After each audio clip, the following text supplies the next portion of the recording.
रामचरितमानस में कहते हैं कि कलयुग केवल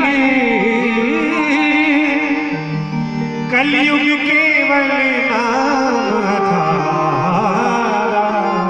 ये कलयुग केवल नाम के आधार पर चल रहा है। हमारे इस जीवन की नौका जो मझधार में ढोल रही है, इस माया के चक्कर में ढोल रही है, उसको पार लेने के लिए, उसको पार करने के लिए अगर कोई सहारा है तो वो राम नाम का सहारा है, श्याम नाम का सहारा है। दुनिया की कोई ताकत हमें इस भवसागर से पार नहीं उतार सकती। दुनिया का कोई माइकालाल अपना संपूर्ण वैभव दे करके हमारे जीवन को कृतार्थ नहीं कर सकता।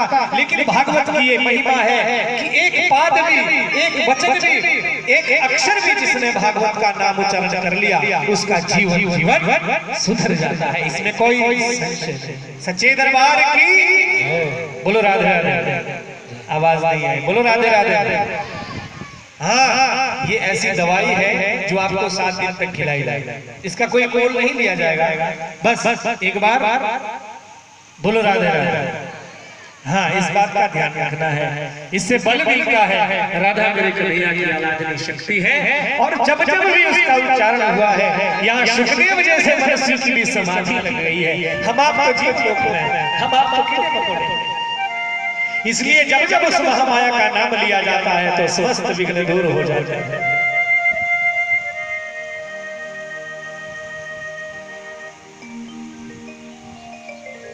कथा कीर्तन जिस घर भयो और संत भयो मेहमान, ता घर हरिवासा कीनो वा घर वैकुंठ समान।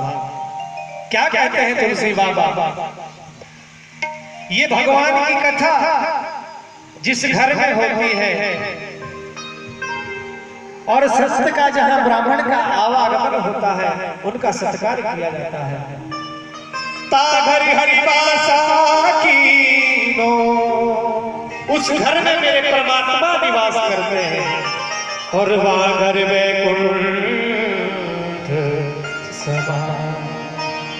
और वो घर घर नहीं, वो गांव कोठिया नहीं, वो साधारण स्थान नहीं, वो भगवान कृष्ण का परम धाम बन जाता है। बोलो राधे राधे।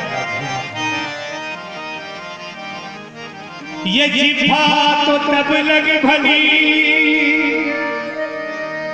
जो रट ली ना हरि का नाम, अरे नहीं तो काट करी फेंक दो जो मुख में भली। इस जिह्वा का तभी अर्थ है, ये जिह्वा तभी है, ये दुनिया के रस को रसने के लिए, उसको ग्रहण करने के लिए परमात्मा ने हमें नहीं दी है। इस जिह्वा का तभी अर्थ है जब हमारी जिह्वा परमात्मा के नाम का गुणगान करती है। नहीं तो चमड़ी का क्या काम मुख में, काट काट के फेंक दीजिए। और श्रीमद् भागवत महापुराण के महात्म्य में आप श्रवण करेंगे कि श्रीमद् भागवती वार्ता सुराणामपि दुर्लभा। माता जी सुबह कह रहे थे कि भागवत की कथा सुनने देवता लोग में, स्वर्ग लोग से यहाँ पर विराजित होते हैं। इसमें कोई संशय नहीं है। क्यों? स्वर्ग लोक में भागवत की कथा सुनने को नहीं मिलती। यहाँ से हम जीवन भर पुण्य करते हैं समस्त जन्मों का, और पुण्य की कमाई लेकर के स्वर्ग जाते हैं। लेकिन क्षीणे पुण्य मर्त्य लोके विशन्ति। जब हमारे पुण्य नष्ट हो जाते हैं, क्षीण हो जाते हैं, तो हमें दोबारा मृत्यु लोक पर आना पड़ता है और दोबारा ये संसार, ये सृष्टि का चक्कर चलता है।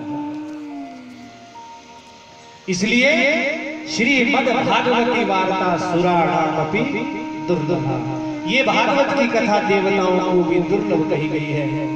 इस कथा के विषय में ध्यान से सुनना, आपको ये लगेगा कि ये कथा मेरे पर ही आधारित है, क्योंकि इस कथा का एक लक्षण है, कोई भी कितना दुष्ट बैठा हो, कोई भी कितना अमल आत्मा बैठा हो, कोई भी कितना ज्ञानी बैठा हो, कोई योगी बैठा हो, कोई ध्यानी बैठा हो, ये भागवत की कथा हर एक शख्स को छूती हुई आगे निकलती है।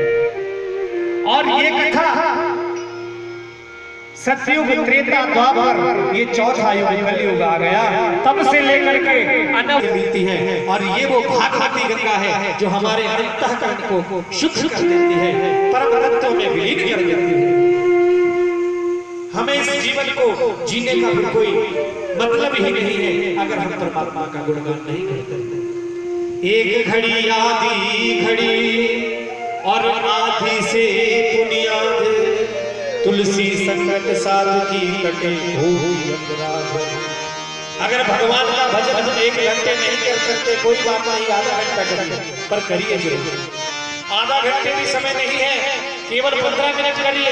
15 मिनट भी समय नहीं है, 12 मिनट कर लीजिए। अगर 12 मिनट भी समय नहीं है तो कम से कम 6 मिनट तो हम परमात्मा का गुणगान कर सकते हैं। 24 घंटे में से मात्र 6 मिनट उस परमात्मा को हमें प्रदान करते हैं तो हमारे जन्म जन्मांतर सुधर जाएंगे, इसमें कोई संशय नहीं।